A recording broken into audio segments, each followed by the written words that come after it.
Welcome back to my channel. Let's discuss Nnukwu and the misunderstood promises of Afa divination. Now, in Igbo traditional system, Ijo said divination. People go for divination when they want to ask about their life, the structures of their life. Are they progressing, or maybe you're delaying? You have some sort of health issues, some sort of business setback, some sort of thing in your family. Our ancestors and our tradition encourages you to go through the Igbo divination system. So in our tradition, Idris divination is common when we feel stuck, when we feel burdened, or when we are suffering from misfortunes. Now, Afa provides us with a spiritual insight into the cause of our problems. And while we look to Afa to look for the cause of our problems, it also gives us guidance on the reasons why it is happening and how to fix those issues. Now, Nnukwu Mmadu is often a term that suggests to a person of greatness or someone with a remarkable destiny. And during the Afa, currently, it's as if every Dibia uses that phrase. And once they use this, they are suggesting that this person is destined to be wealthy. And while they're suggesting it, they're also telling you that, oh, while you're destined to be wealthy, there is still something that is blocking you. There is still something that is negating you from being you, from your success, or from being who you're supposed to be. This is where they will now begin to prescribe rituals and rituals and rituals. All those rituals are now being targeted at struggling to solve your problem, therefore to manifest the Nnukwu mother that they are seeing during their divination process. Now, naturally, when an individual hears this, oh, you are a Nnukwu mother, it's, of course, it fills you with joy, and it also fills you with anticipation of what is to come. Your mind is only telling you, oh, you know, this Dibia has said that I'm a Nnukwu mother, which means there is something blocking my way, which now sort of, it drives people into this cankerworm of always trying to look for this problem, what is destroying their path, what is blocking them, so they now continue to perform rituals to avert it. So the moment an individual hears I am an Nnukwu man from a Dibia, it drives them with joy, and it drives them with anticipations of what's to come. Now, sadly, months after months of these rituals and having this anticipation, if the promised wealth did not come, now you will see an individual begin to wonder, did this Dibia lie? Did this divination, did it fail, or did the rituals fail? This is where the question of trying to answer your question, you've done everything the Dibia says that you should do, and months after months you are not seeing the benefit of this ritual. You're not seeing your Nnukwu mad manifesting. So once that happens, what happens here is that the person begins to spiral out of control. Now, there are two kinds of people. Now, if this person that have been told they are the Nnukwu mother begins to spiral, the person would run back to the church and would now continue to say, oh, this Dibia took my money and now, deceived me. I got this, got that. And you would now see when people are not going to take it and trying to, and the pastors will now see it as an opportunity to degrade the traditional spiritual system because of, how the perception this individual is, driving at. Now, so personally, as someone that has guided and counseled a lot of people on this spiritual journey unordinarily, trying to look at what people are saying, how they are interacting with the Dibia, how they are trying to, the efforts that they are trying to make, and also to dispel them from doing some certain things because I feel they are reaching why they're not supposed to reach. Now, I've seen patterns, and interestingly, I have never heard the Dibia tell somebody that you're not destined to be great. Now, my first red flag about this whole Nnukwu Dibia stuff is that I've never really heard the Dibia say that a person that you're not destined for anything, for greatness. Because I believe that while some people are destined for greatness, there are still people who are destined to live mundane and normal lives, and it is okay. But the way the Dibia is structuring or is saying all these things, it's given that, oh, everybody's supposed to be this, while in reality, some people are just supposed to be normal.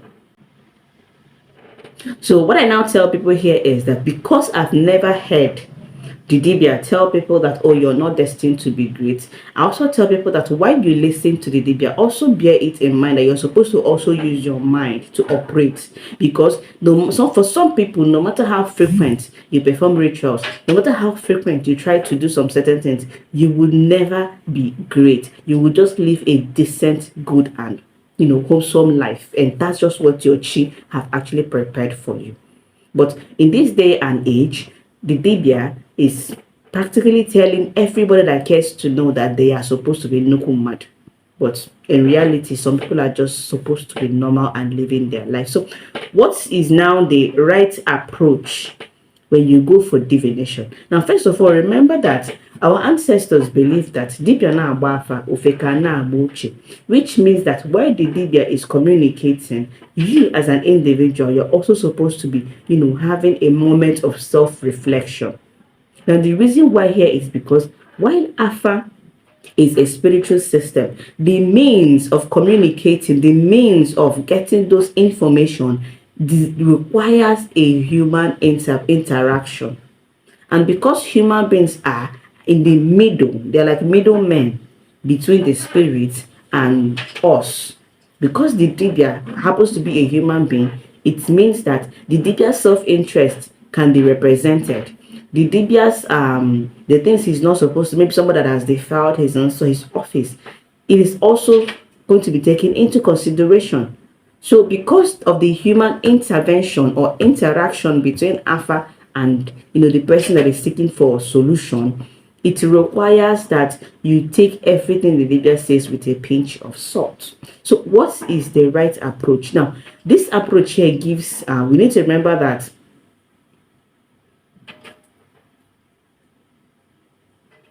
now Afa begins with a simple question. The Dibia and the Afa begins with a simple question.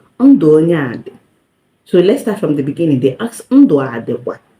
Now, this question is supposed to provide a blueprint on the life structure or the inner workings of an individual's life. And while they are now looking at the inner structures, then they can now try to use what they are seeing or what they are looking for to now try to provide an actual plan that will now lead towards self-fulfillment. Because you now have life, so there is no sudden death, there is no accidents. So the moment you figured out that's your life, then this is now when we'll now start to look at the blueprint of your life structure, and how we're going to now push you into self-fulfillment. Now, it is essential that you understand that being called Nnukwu Mmadu during Afa does not guarantee you material wealth. It does not guarantee material wealth. It does not guarantee that you're going to be Dangote, you're going to be Kubana, you're going to be very wealthy. Now, for some people, being called Nnukwu Mmadu means that you are going to be an influential thinker. You can be a good spiritual guide. You can be a good teacher. You can be a good leader. You can be so much more. But it does not necessarily mean that your greatness is going to amount to physical wealth. You can be somebody that commands respect when you speak, people listen. You can be just that influential. But it is not compulsory that you being an Nnukwu Mmadu means that you are going to be a wealthy individual. It just simply means that you're going to be a person of, people are going to respect and regard. So it goes two ways. So we need to be paying attention to these details while we are consulting Afa divination, so we do not stray, and we do not use because of what the Dibia says to now try to use them to operate our life. And at the end of the day, we perform numerous rituals, spend the money that we don't have, and at the end of the day, we are not actualized or moving forward in life. So this is a warning that I also want to give you now. Having to take every single word the Dibia says without having a moment to self-reflect or to discern can lead you into pressure. And when it leads you into pressure, it is also going to lead you to misplace your efforts. This is where I now said, if Instead of by yourself, by investing in yourself and your future, you begin to perform different and numerous rituals. Every day you're performing rituals. When you're getting small money, you're sending them to the Dibia instead of investing them in your own life. And this is because you're searching what Dibia said that Nnukwu, you're pursuing that Nnukwu. So what happens here is that it's going to lead you to pressure, and it's also going to, misplace your efforts. So in this context, we need to also remember that Alpha does not lie, but we should know that the Dibia can intentionally or unintentionally can manipulate the truth, or they can also provide you with half truth. They will not give you the full information, because they know that when they give you the full information, it means that you're going to start to think for yourself, and when you're thinking for yourself, you're not also going to feed them the way they want you to feed them.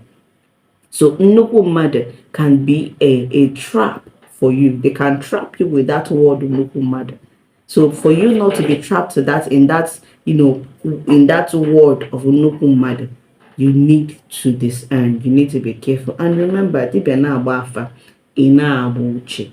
It is important. Our ancestors knew that. We in this our current generation should also live with that principle. Yeah, guys. Yeah.